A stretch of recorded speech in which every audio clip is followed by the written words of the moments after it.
So I wasn't able to video it out in its wild habitat, but this here is Barbarea vulgaris, also known as yellow rocket cress. Kind of looks a little bit like broccoli on the tops. It is in the brassica family, so it's related to mustard, broccoli, Brussels sprouts, all sorts of things like that. Collard greens. So when it's young, before it flowers, you can take and eat these leaves raw in a salad, and they're not bitter. But once it starts to flower like this, it can get slightly bitter.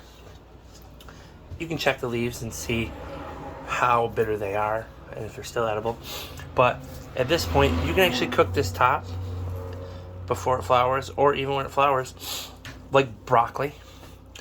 So you can also boil the stems, they're edible. The leaves, still edible. Make soups, stews, things like that. So what I'm going to do is I'm going to make a wild onion and yellow rocket cress soup. I started off by taking the rocket cress, also known as wintercress, and removing the root and dirt mass.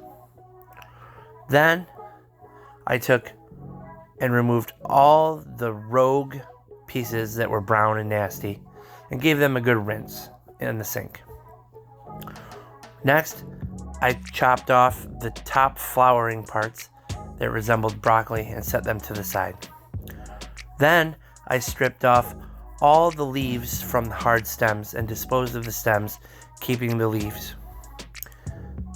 I chopped up the leaves into small pieces,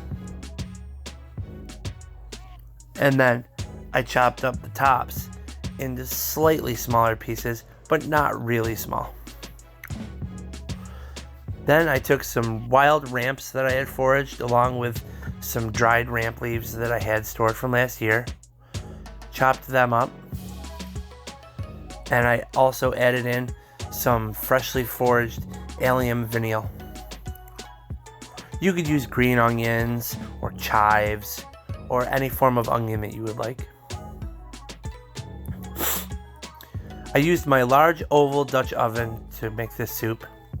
I put in 2 tablespoons of coconut oil and then sauteed the ramps and the allium vanille. I then added 2 tablespoons of flour and 4 cups of vegetable stock.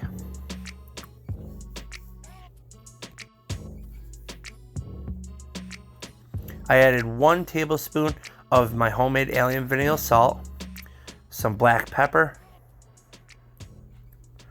some thyme. I then added all the wintercress leaves and tops into the mix.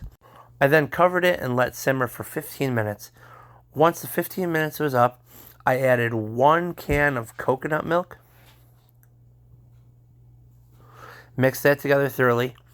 I also decided to add 2 previously baked potatoes for a little bit of extra starch and thickness. I then allowed this to simmer and thicken for another 5 to 10 minutes. I plated this along with some garlic bread and some freshly grated carrots. What's on Mother Nature's menu next?